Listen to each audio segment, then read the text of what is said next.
કેટલી આવશે -2 અષ્ટમાંશ. ક્લિયર? આપણે સમજૂતીમાં પણ બધા ઉદાહરણો જોઈ લીધા છે. બીજું -5 નવમાંશ નો વિરોધી આવશે ધન સંખ્યા એટલે કે ધન સમય સંખ્યા. કેટલા મળશે 5 નવમાંશ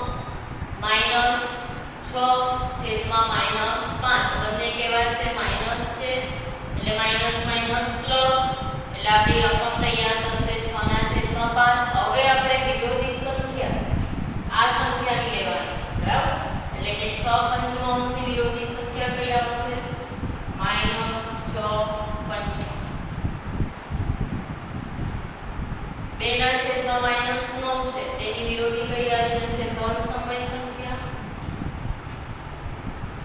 19/-6 તો કેટલા મળી જશે ધન સંખ્યા આપણી 19/6. દાખલા નંબર 3 જોઈએ. આગળ ત્રીજો દાખલો એની અંદર પહેલો આવે છે x = 11/15. પણ આપણે ચકાસણી કરવાનું છે આ સૂત્ર અનુસાર બરાબર એટલે કે -x = x. તો આ સૂત્ર અનુસાર આ સંખ્યાને આપણે ગોઠવણી એટલે કે એની ચકાસણી કરવાની છે. તો -x એની અંદર આપણે પહેલા x લઈએ તો સૂત્ર અનુસાર આપણે કેવી રીતે લઈશું પહેલા તો માઈનસ ની નિશાની x એવા ને એવા બરાબર 11/15. 11/15 ને પણ આપણે માઈનસમાં લઈશું. આપણને સૂત્ર આપી દીધેલું છે બરાબર. હવે minus minus plus minus minus plus થઈ જશે. માઈનસ માઈનસ પ્લસ એટલે આપણને આ જે ઋણ સંખ્યા આપણે બનાવી છે સૂત્ર અનુસાર એ કેવી થઈ જશે ધન સમય સંખ્યા બની જશે. એટલે કે 11/15 બરાબર માઈનસ માઈનસ પ્લસ એટલે x પણ કેવા થઈ જશે ધન સમય સંખ્યા બરાબર. કૌંસ છૂટો પડશે એટલે મળશે આપણને સંખ્યા 11/15 બરાબર x. તો નીચે આપણે જવાબ લખી શકીએ કે -x બરાબર x. ક્લિયર? એ જ પ્રમાણે બીજો એની અંદર આપેલું છે x બરાબર -13/17 છે. તો આપણે પહેલા તો આ સૂત્ર આપણું આપેલું છે કે આના દ્વારા આપણે ચકાસણી કરવાનું છે. તો -x બરાબર x. તો x એટલે કે આપણે આ x લઈશું એને આપણે -x માં મૂકી દીધા. હવે પહેલા તો આપણને સંખ્યામાં આપી દીધેલું છે -13/17. -13/17 એ કેવા થઈ જશે પ્લસ એટલે કે 13/17 એની સંખ્યા આપણી ધન સમય સંખ્યા બની જશે બરાબર. અને કૌંસની બહાર આપણે મૂકીશું માઈનસ ની નિશાની. કૌંસ છૂટું પડશે એટલે 13/17 આ બાજુ આપણે લાવીશું એટલે કેવા બની જશે પ્લસ એટલે 13/17 અહીંયા પણ માઈનસ માઈનસ x પાછળ જતા રહેશે બરાબર. એટલે આપણો જવાબ કેટલો મળશે 13/17 બરાબર x. નીચે આપણે સૂત્ર મૂકી દઈશું -x બરાબર x. આ રીતે આપણો દાખલો થશે. હવે આની અંદર પહેલા તો આપણો માઈનસ ની નિશાની હતી બરાબર. એ માઈનસ ની નિશાની તો આવી ગઈ. આના કરતા આપણે બીજી પણ એક સ્ટેપ આપણે એડ કરી શકીએ આની અંદર.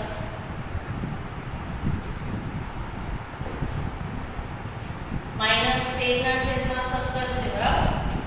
તેની અંદર કૌંસ છૂટો પડશે તો માઈનસ ની નિશાનીની સાથે આપણે 13/17 લાવી શકીએ. -13/17 બરાબર માઈનસ માઈનસ પ્લસ એટલે મળશે x. આ રીતનું પણ આપણે કરી શકીએ. નીચે જવાબમાં લખી નાખવા -x બરાબર x. આપણો જવાબ મળે -13/17 બરાબર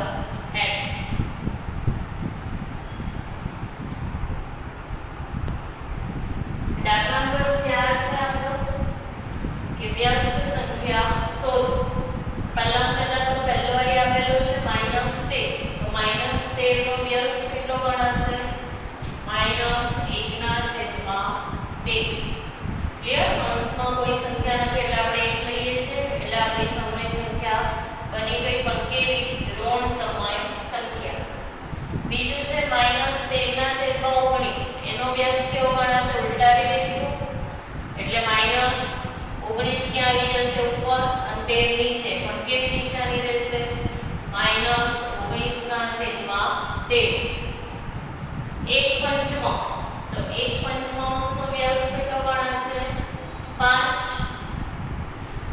હવે આ સંખ્યા ધ્યાનથી જુઓ ચોથો -5 અષ્ટમાંશ ગુણ્યા -3 સપ્તમાંશ તો ગુણાકાર કરીશું પહેલા તો -5 ગુણ્યા -3 છેદમાં આવી જશે 8 ગુણ્યા 7 5 તારીખ 15 8 સીતા 56 બરાબર હવે આપણે સંખ્યા લેવાની છે 15 ના છેદમાં 56 15 ના છેદમાં 56 એનો વ્યસ્ત આપણે લેવાનો છે એટલે આપણે લખી શકીએ અહીંયા 15 ના છેદમાં 56 નો વ્યસ્ત કેટલો થશે ઉલટાવી દઈશું એટલે 56 ના છેદમાં 15 એટલે આ આપણો જવાબ રહેશે એવો જ બીજો દાખલો છે પાંચમો એની અંદર બનશે -1 ને -2 સાથે ગુણાકારમાં લેવાનું છે -1 ગુણ્યા -2 છેદમાં 5 માઈનસ માઈનસ પ્લસ થઈ જશે એટલે જવાબ મળશે 2 ના છેદમાં 5 હવે 2 ના છેદમાં 5 એનો વ્યસ્ત લઈશું આપણે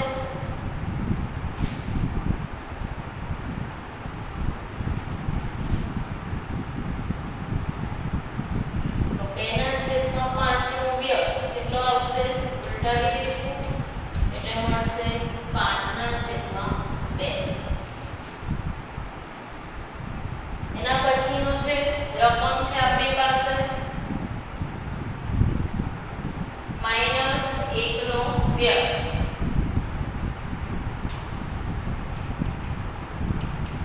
-1 નો વ્યસ્ત કેટલો થશે +1 બરાબર સિમ્પલ છે દાખલા એક એક માર્કમાં પણ આ પૂછાય છે દાખલા નંબર 5 જોઈએ દાખલા નંબર 5 માં પૂછેલું છે આપણને કે નીચે આપેલ ગુણાકારની ક્રિયામાં કયા ગુણધર્મનો ઉપયોગ થયેલ છે તમારી સામે સંખ્યા આપેલી છે કે -4/5 ગુણ્યા 1 બરાબર એટલે કે ટૂંકમાં 1 નો ગુણાકાર લીધેલો છે પહેલા સંખ્યા લીધેલી છે -4/5 એની સાથે પણ ગુણાકાર 1 નો કરેલો છે એ જ પ્રમાણે -4/5 એટલે કે બધાનો ગુણાકાર કેવી રીતે કરેલો છે એક સાથે હવે એક સાથે આપણે ગુણાકાર કરીએ છીએ તો આપણી સંખ્યા એને જ મળશે બરાબર એટલે આપણો જવાબ કેટલો મળશે -4/5 કોઈ પણ સંખ્યા લઈએ હવે આની જગ્યા પર આપણે -3/5 લીધી હોય ગુણાકારમાં બરાબર તો એ જ જવાબ આવત બરાબર એટલે કે એક કેવો ગણાશે એકમ ઘટક બરાબર એટલે લખી શકીએ આપણે કે એક એકમ ઘટક છે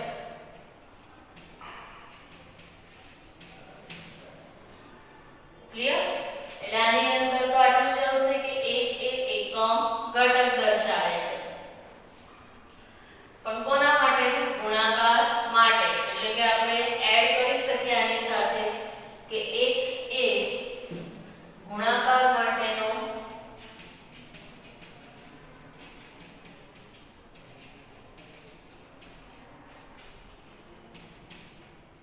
એકમ ઘટક છે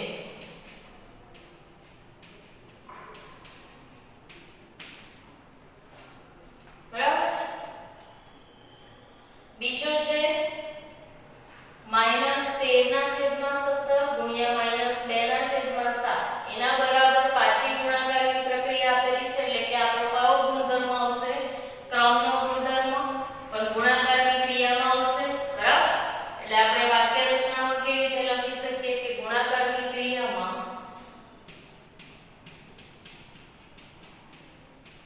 ક્રમનો ગુણધર્મ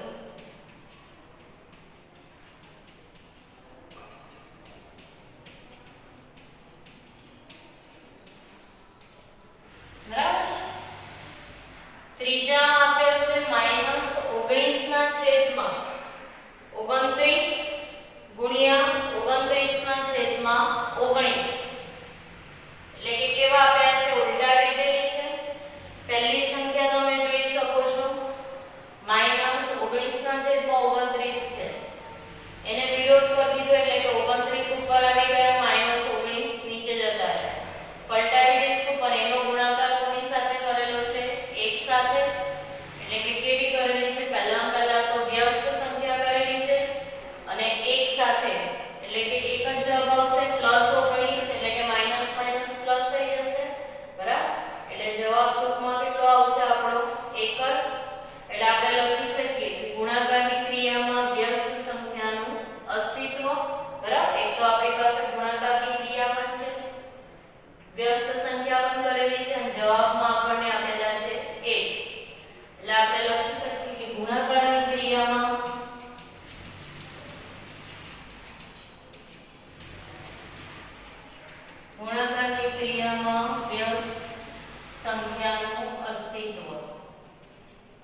પહેલા તો -7/16 નો વ્યસ્ત કેટલો મળશે?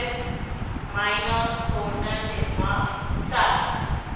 હવે -16/7 એને આપણે ગુણાકારમાં લઈશું એટલે 6/13 ગુણ્યા -16/7 કૌંસ છૂટો પડશે એટલે 6 ગુણ્યા 16 13 ગુણ્યા 7 માઈનસ ની નિશાની ભૂલવાની નથી એટલે કે -16. હવે 16 6 કેટલા મળશે? 96 અને 13 × 51 એટલે આ રીતે આપણો જવાબ આવશે. પહેલા તો આપણે શું કર્યું?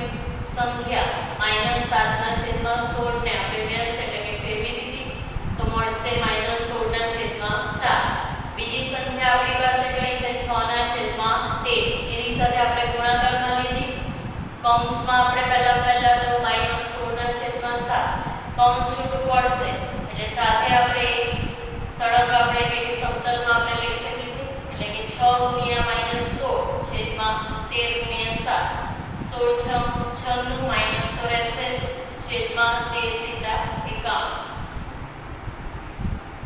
એ જ પ્રમાણે દાખલા નંબર 7 માં તમને પૂછેલું છે કે 1/3 ગુણ્યા 6/4/3 અને 1/3 ગુણ્યા 6 ગુણ્યા 4/3 આ રીતની ગણતરી કયા ગુણધર્મના ઉપયોગથી કરી શકાય? તો પહેલા તો કૌંસમાં પણ ગુણાકાર છે અને બહાર પણ ગુણાકાર છે, બરાબર? પણ કેવી રીતે છે?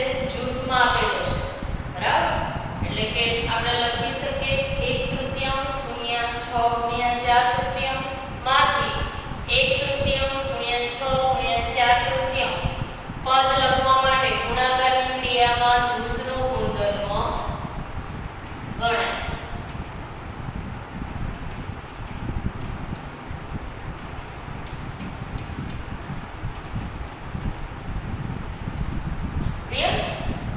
ગુણાકાર છે કરો, બરાબર?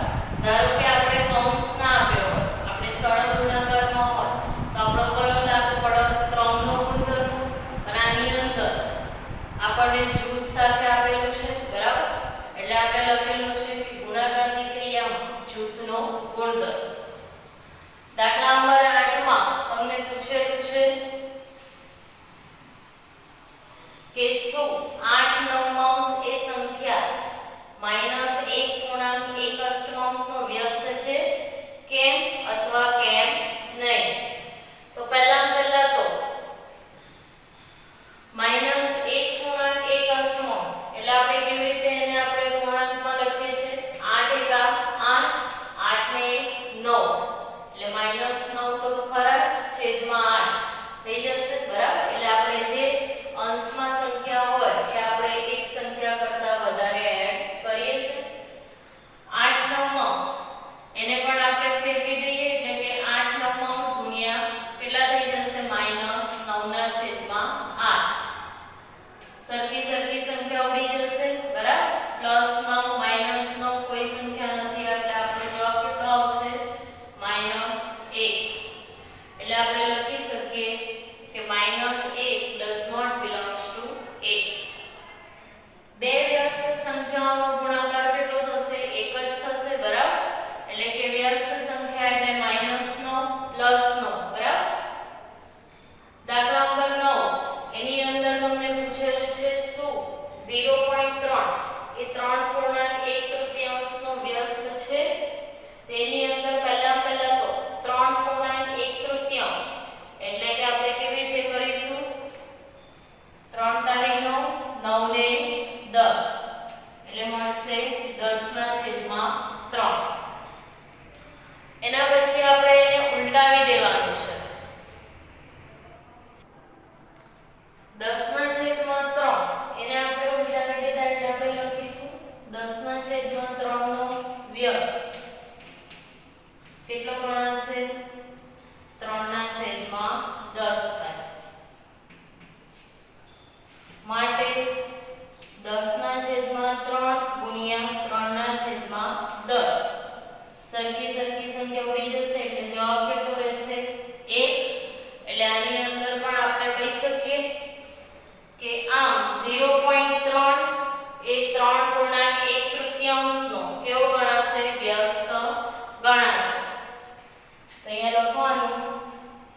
આગળ આપણે જોઈએ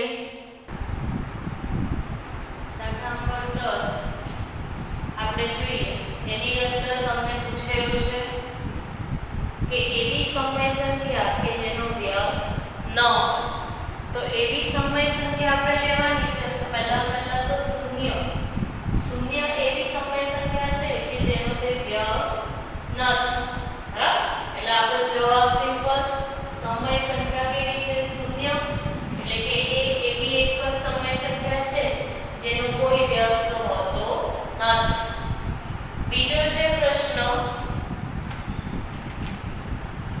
એવી સમય સંખ્યાઓ કે જે તેના વ્યસ્તને શું કહેવાય સમાન હોય એટલે કે સમાન વ્યસ્ત પહેલા તો આપણે ઉદાહરણમાં જોયું હતું 1 નો વ્યસ્ત કેટલો ગણાશે 1 જ -1 નો વ્યસ્ત પણ -1 જ મળશે એટલે આપણે લખી શકીએ કે સમય સંખ્યા 1 અને -1 એવી સમય સંખ્યાઓ છે કે તેના વ્યસ્ત કેવા હોય છે સમાન જ હોય છે ત્રીજો એવી સમય સંખ્યા કે જે તેની વિરોધી સંખ્યાને શું કરે છે સમાન ધરાવે છે એટલે કે સમાનતા દર્શાવે છે તેની અંદર પણ 0 એવી સમય સંખ્યા છે કે તેની વિરોધી સંખ્યાને શું કરે છે સમાનતા ધરાવે છે એટલે કે 0 ની વિરોધી સંખ્યા 0 જ આવશે એટલે કે સરખી જ મળે છે બરાબર આગળની ખાલી જગ્યા જોઈએ દાખલા નંબર 11 ની તો દાખલા નંબર 11 માં આપેલું છે પહેલું શૂન્યનો વ્યસ્ત તો શૂન્યનો વ્યસ્ત કયો હશે પહેલા તો શૂન્યનો કોઈ વ્યસ્ત હોતો નથી આપણે આની અંદર પણ જોયું બરાબર કે શૂન્યનો કોઈ વ્યસ્ત હોતો નથી તો આપણે લખી નાખવાનું નથી બીજી ખાલી જગ્યામાં સંખ્યાઓ ખાલી જગ્યા અને ખાલી જગ્યા પોતાના જ વ્યસ્ત છે તો હમણાં જ કીધું 1 અને -1 એ કેવા હતા પોતાના વ્યસ્ત એટલે કે જવાબમાં આવશે 1 અને -1 બરાબર ત્રીજું -5 ની વ્યસ્ત સંખ્યા શોધવાની કીધી છે કેટલી આવશે -1/5 ચોથું 1/x ની વ્યસ્ત સંખ્યા તો કઈ ગણાશે 1/x ની વ્યસ્ત સંખ્યા x જ ગણાશે પાંચમું બે સમય સંખ્યાઓનો ગુણાકાર હંમેશા ખાલી જગ્યા થાય તો કેવા મળશે બે સમય સંખ્યાનો ગુણાકાર તો સમય સંખ્યા જ મળશે એટલે ખાલી જગ્યામાં આવશે સમય સંખ્યા પાંચમું ધન સમય સંખ્યાની વ્યસ્ત સંખ્યા કઈ મળશે ધન સમય સંખ્યાની વ્યસ્ત સંખ્યા તો ધન જ મળશે બરાબર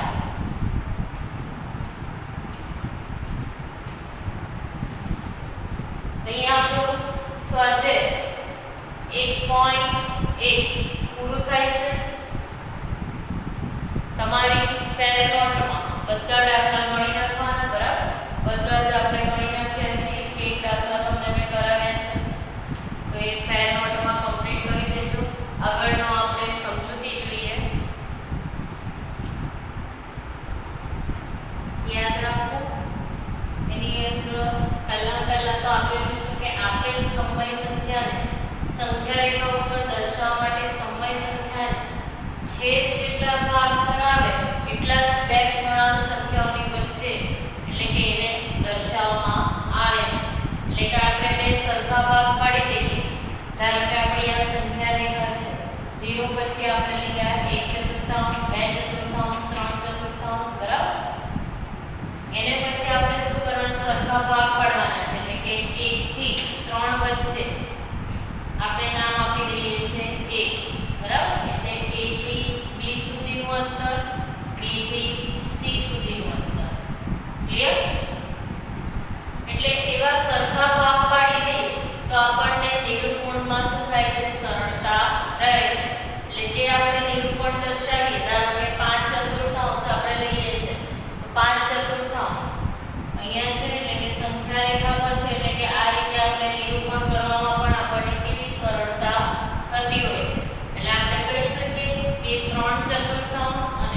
ચતુર્થાંશ બરાબર, અથવા 4 ચતુર્થાંશ અને 6 ચતુર્થાંશની વચ્ચે 5 ચતુર્થાંશ આવેલું છે, એટલે કે બે સરખા આપણે ભાગ પાડી દીધા. બે સરખા ભાગ પાડ્યા પછી આપણે દર્શાવી દઈશું બિંદુ A B C બરાબર. સંખ્યા રેખામાં L દર્શાવી દઈશું અથવા કોઈ પણ આલ્ફાબેટ્સ આપણે લઈ શકીએ છીએ બરાબર. અને જે આપણને રકમ પૂછેલી હોય આની અંદર આપણને પૂછેલું છે 5 ચતુર્થાંશ, તો આ રીતે આપણે નિરૂપણ દર્શાવી દઈશું. એટલે સમજૂતીમાં કહેવા માંગે છે કે આપેલ સમય સંખ્યા, એટલે આ બધી કેવી છે સંખ્યાઓ? સમય સંખ્યાઓ છે. આપણી સમય સંખ્યાની વ્યાખ્યા પણ આપણને ખબર છે કે PQ સ્વરૂપે, એટલે કે P ના છેદમાં Q સ્વરૂપે જેને આપણે દર્શાવી કોઈ પણ આપણે સંખ્યા લઈએ બરાબર, એને દર્શાવવામાં આવે એને આપણે શું કહીએ છીએ? સમય સંખ્યા. એટલે કે આપેલ સમય સંખ્યાને સંખ્યા રેખા ઉપર પહેલા આપણે દર્શાવી દીધી. દર્શાવી દીધા પછી છેદ જેટલા ભાગ દરેક બે પૂર્ણાંક, એટલે કે છેદમાં આની અંદર આપણે 4 લીધા છે, ધારો કે આપણે 3 લઈએ બરાબર, તો 3 ભાગ આપણે દર્શાવીશું બરાબર. 2 ભાગ લઈએ તો 2 ભાગમાં પણ આપણે દર્શાવી શકીએ બરાબર. અહીંયા આપણે 2 ભાગ લઈએ છીએ, તો 2 ભાગની અંદર આપણે નિરૂપણ દર્શાવવું હોય તો 0 પછીની આપણે લઈશું તો 1 2 બરાબર, એટલે 1 દૂત્યાંશ ત્યાં આપણે દર્શાવીશું 1, એટલે 1 થી પછીની સંખ્યા 2 દૂત્યાંશ 3 દૂત્યાંશ બરાબર. અને 3 દૂત્યાંશની ઉપર આપણે b નિશાની દર્શાવી શકીએ, એટલે કે 2 બિંદુ, એટલે કે 2 સરખા ભાગ. b પછીની એટલે કે 4 દૂત્યાંશ 5 દૂત્યાંશ. 5 દૂત્યાંશ પર આપણે શું કરવાનું છે? નિરૂપણ કરવાનું છે બરાબર. એને આપણે નામ આપી દઈએ C. ક્લિયર? એટલે બે સરખા ભાગ હોવા જોઈએ. એ જ પ્રમાણે 4 દૂત્યાંશ આપ્યું હોય તો 3 સરખા ભાગમાં પણ આપણે દર્શાવી શકીએ છીએ. બીજું આપ્યું છે એની અંદરમાં ઉદાહરણને આપેલું છે 3 પંચમાંશ ને સંખ્યા રેખા ઉપર દર્શાવવું. એટલે કે 3 પંચમાંશને આપણે સંખ્યા રેખા પર દર્શાવવું હોય તો કેવી રીતે લઈશું? 0 થી 1 વચ્ચેના ભાગમાં 5 સરખા ભાગ પાડીશું. એટલે કે 0 થી 1 વચ્ચેની સંખ્યા આપણને ખબર જ છે સંખ્યા રેખામાં વચ્ચે 0, આ બાજુ ઋણ સંખ્યાઓ બરાબર. આ બધી સંખ્યાઓ કઈ આવશે? ઋણ પૂર્ણાંક, એટલે કે ઋણ સમય સંખ્યા. આ બાજુ બધી એટલે કે 0 થી જમણી બાજુ બધી ધન પૂર્ણાંક, એટલે કે ધન સમય સંખ્યાઓ બરાબર. 0 થી 1 વચ્ચે બરાબર, એટલે કે 1 ના છેદમાં 1, 1 ના છેદમાં 2, 1 ના છેદમાં 3 એવી રીતે પણ આપણે દર્શાવી શકીએ, અથવા 1 દૂત્યાંશ 2 દૂત્યાંશ 3 દૂત્યાંશ બરાબર. તે બધા કેવા ભાગ પડવા જોઈએ? આપણા સરખા ભાગ હોવા જોઈએ. તો 0 થી 1 વચ્ચેના ભાગમાં 5 સરખા ભાગ પાડવાના છે. -2 સપ્તમાંશ તેની અંદર પણ સંખ્યા રેખા ઉપર દર્શાવવા આપણે શું લઈશું? પહેલા સંખ્યા જોવાની કે કેવી છે? ઋણ સમય સંખ્યા છે, તો આપણું આવશે 0 થી -1. 0 થી -1 વચ્ચેના ભાગમાં પણ કેટલા ભાગ પડશે? 7 સરખા ભાગ પડશે. એટલે કે જેટલા છેદની સંખ્યા હશે એટલા ભાગ પડશે. આની અંદર આપણે 5 દૂત્યાંશ કેમ લીધા? કેમ કે આપણે 2 સરખા ભાગ પાડવાના છે. આ ઉદાહરણમાં કેટલા પૂછેલા છે? 3 પંચમાંશ. 3 પંચમાંશ એટલે 5 સરખા ભાગ -2 સપ્તમાંશમાં આપણે છેદમાં કેટલી સંખ્યા છે? 7. તો આપણે ટોટલ 7 ભાગ પાડવા પડે. કોઈ પણ સમય સંખ્યાનું નિરૂપણ સંખ્યા રેખા ઉપર જ કરી શકીએ બરાબર. આપણે સંખ્યા રેખા તો દર્શાવવી ફરજિયાત છે બરાબર. એમને આપણે નિરૂપણ કરી શકતા નથી. પહેલા તો આપણે સંખ્યા રેખા તો સંખ્યા રેખા બધાને ખબર છે, છઠ્ઠા ધોરણથી આપણને આવે છે. બે સમય સંખ્યાઓની વચ્ચે અગણિત સમય સંખ્યાઓ પણ આવેલી હોય છે. બે સંખ્યાઓના મધ્યકનો ખ્યાલ બે સંખ્યાઓની વચ્ચેની સંખ્યા